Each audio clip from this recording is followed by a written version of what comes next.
देखिए, हम लोग जो है बाल विवाह के लिए काफ़ी समय से प्रयासरत हैं कि बाल विवाह की सूचना अगर कहीं भी आती है तो हम लोग उसको हर संभव प्रयास करके उस विवाह को रोका जाए। और जहाँ विवाह नहीं रुकता है उसके बाद भी उसमें सज़ा का प्रावधान है, उसमें एफआईआर होता है, 1 साल का कारावास है और फिर उसमें आर्थिक दंड भी है 1 लाख रुपया। तो वो भी किया जाता है अगर जहाँ शादी नहीं रुकती है तो। लेकिन अभी तक हम लोग जो है जिला प्रशासन की ओर से हर प्रखंड में नुक्कड़ नाटक के माध्यम से, माइकिंग के माध्यम से, उसके बाद से आपको जा कर के स्कूल कॉलेजों में सब जगह जागरूकता कार्यक्रम आयोजित करते हैं ताकि मैडम तमाम कार्यक्रम मुख्यालय में होता है ना। आप कुशेश्वर स्थान का एक आंकड़ा मुझे बता दीजिए, बिरौल का आंकड़ा मुझे बता दीजिए, गौरव बराम का आंकड़ा मुझे बता दीजिए। क्या जिला प्रशासन के पास ये आंकड़ा है? जी, अभी हम लोग 3800 मतलब 18 ही प्रखंड में, पूरे प्रखंड में, सभी प्रखंड में नुक्कड़ नाटक के माध्यम से जागरूकता कार्यक्रम आयोजित किए हैं।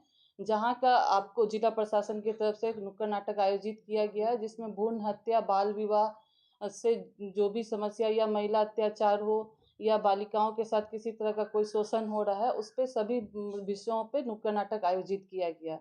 ये इस अभी आपको 2 महीना का ये डाटा है। मैडम, आपको नहीं लगता है कि जिला प्रशासन अभी भी असफल है चाइल्ड मैरिज को रोकने में? देखिए, जिला प्रशासन असफल नहीं है चाइल्ड मैरिज को रोकने के लिए, क्योंकि जो भी सूचना जिला प्रशासन के पास आती है वो शादी रुकती है, और जिस पे नहीं आती है उस पे जो शादी हो जाता है उस पे भी जिला प्रशासन एक्शन लेता है।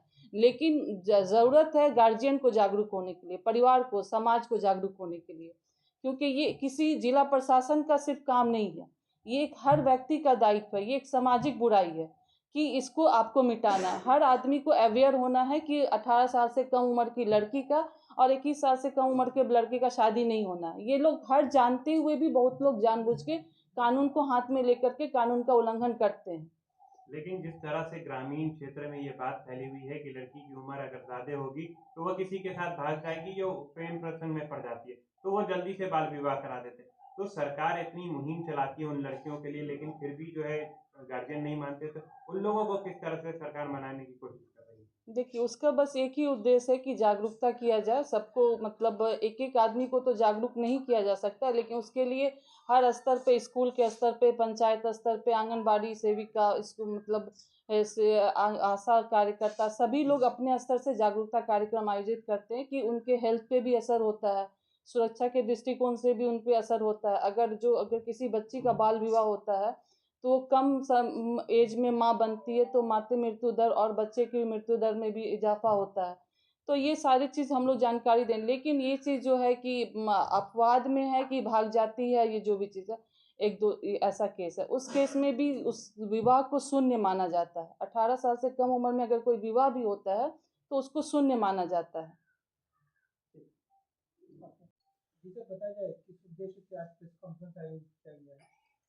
आज प्रेस कॉन्फ्रेंस का मुख्य उद्देश्य माननीय प्रधानमंत्री श्री नरेंद्र मोदी जी की अगुवाई में केंद्रीय महिला एवं बाल विकास मंत्री श्रीमती अन्नपूर्णा देवी ने 27 नवंबर 2024 को विज्ञान भवन नई दिल्ली में बाल विवाह मुक्त भारत कार्यक्रम की शुरुआत की। उसी के परिप्रेक्ष्य में पूरे भारत में बच्चों की देखरेख, संरक्षण एवं उनके अन्य अधिकारों को सुनिश्चित करने हेतु सभी गांवों में सरकारी कार्यक्रम हो या गैर सरकारी कार्यक्रम, पंचायती राज प्रतिनिधि, जीविका एवं अन्य ICDS डिपार्टमेंट, साथ साथ अन्य संस्थानों के साथ में कई कार्यक्रम आयोजित किए गए। कई जिलों में कार्यक्रम में शिरकत करते हुए श्री जिला पदाधिकारी महोदय ने भी अपनी बातों को रखा। इसी कड़ी में कार्ड शैक्षिक संस्था की ओर से भी दरभंगा जिले के 50 गांवों में जीविका दीदियों के साथ कैंडल मार्च निकाला गया।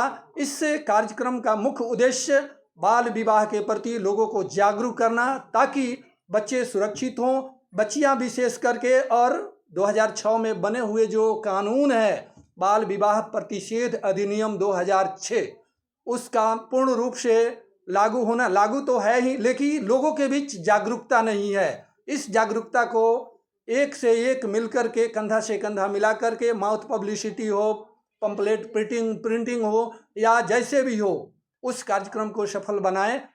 और आज का कार्यक्रम मीडिया कॉन्फ्रेंस में आप लोगों को सादर आमंत्रित इसलिए किया गया है कि इस कार्यक्रम को जितना अधिक से अधिक हो आप सभी हाईलाइटेड करें कि बच्चों का जिंदगी बच सके, क्योंकि बाल विवाह एक सामाजिक बुराई ही नहीं, एक जघन्य अपराध भी है। सर, जिस तरह से सरकार अलग अलग कार्यक्रम निकाल रही है कि बाल विवाह नहीं हो, कई लोग अलग अलग तरह का कार्यक्रम कर रहे हैं, लेकिन आज के दिन में भी बाल विवाह चरम सीमा पर है। हर दिन कहीं ना किसी गांव में होता ही है, तो उसको किस तरह से आप लोग रोकते हैं? मुख्य रूप से हमें ये कहना है कि आज हमारा समाज जो है वो लड़कियों को असुरक्षित महसूस कर रहा है।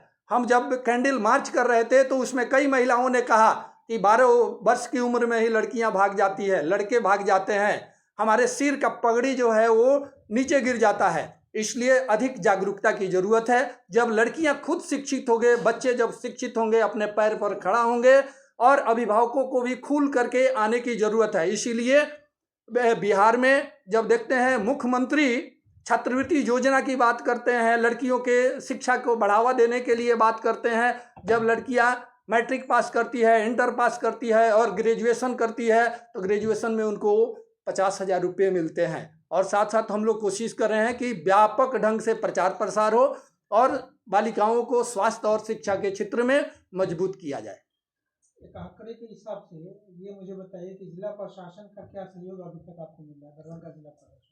अभी तक हम लोगों ने जो भी कार्यक्रम किया है उसमें हमारे कार्ड्स के साथ ही और साथ साथ अन्य, हम जब जाते हैं प्रखंड स्तरीय बाल संरक्षण समिति है और साथ साथ ग्राम स्तरीय, पंचायत स्तरीय और जिला में जो जिला बाल संरक्षण इकाई है, जिला बाल कल्याण समिति है, हर जगह से हमें सहयोग मिला है।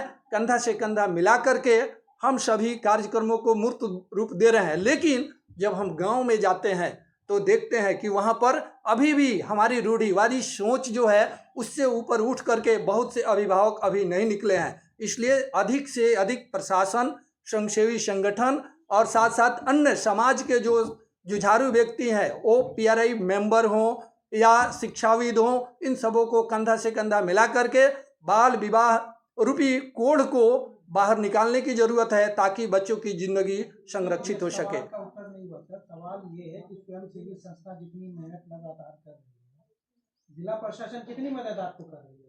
अभी तक जिला प्रशासन का सहयोग सराहनीय है। हम जितना एफर्ट लगाते हैं, आंकड़े हैं मात्र 4 ब्लॉक ऐसा है जहां आपका जिला प्रशासन कह दीजिए या आपकी सहभागिता के लिए वहां काम चल रहा है।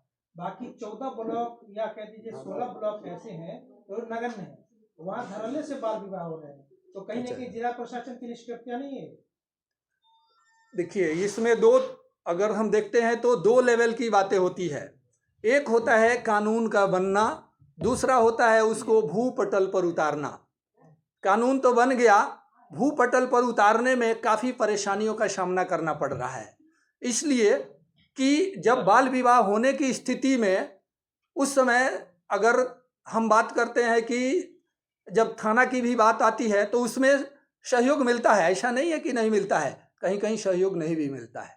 इसलिए कि जब बाल विवाह हो गया, बारात आने वाली है, किसी ने 1098 पे सूचना दिया, 112 पर सूचना दिया, उस विषम परिस्थिति में बाल विवाह को रोकना एक बहुत बड़ा चैलेंज के रूप में हो जाता है कि सभी गांव वासी एकजुट होकर के वो कुछ सुनने को तैयार नहीं होते हैं। इसलिए जागरूकता सबसे बड़ा हथियार है। तो जागरूकता फैलाने के लिए आप लोग ग्रामीण वासियों में क्या कार्यक्रम करते हैं, किस तरह से उन लोगों को समझाते हैं और आगे क्या करने का इरादा है? जब हम बात करते हैं तो हम लोग 3 लेयर में काम करते हैं। एक सबसे बड़ा काम करते हैं कि वार्ड स्तर पर जो बाल संरक्षण समिति बनी हुई है, प्रखंड स्तर पर, पंचायत स्तर पर इसको जागरूक करने का, इसको क्या करते हैं कि कंटिन्यू मीटिंग आयोजित करने हेतु बातचीत करते हैं। उसमें जो गाइडलाइंस दिया गया है कि अध्यक्ष की क्या भूमिका होती है, सदस्य की क्या भूमिका होती है, तो हम लोग ज़्यादा से ज़्यादा इसको कोशिश करते हैं। साथ ही पंचायती राज प्रतिनिधियों को भी जो जिम्मेवारियां दी गई है, उन जिम्मेवारियों का बखूबी से कैसे निर्वहन हो, इस पर ज़्यादा चर्चा करते हैं। और साथ साथ घर घर जा कर के हमारे साथी जो हैं वो काउंसलिंग करते हैं। अन्य साथियों से अगर कहीं पता चलता है कि बाल विवाह होने वाला है तो उस परिस्थिति में कोशिश करते हैं, बातचीत करते हैं कि भाई बाल विवाह न हो। उसके लिए क्या करते हैं कि उसके लिए एक फॉर्म भरवाते हैं कि आप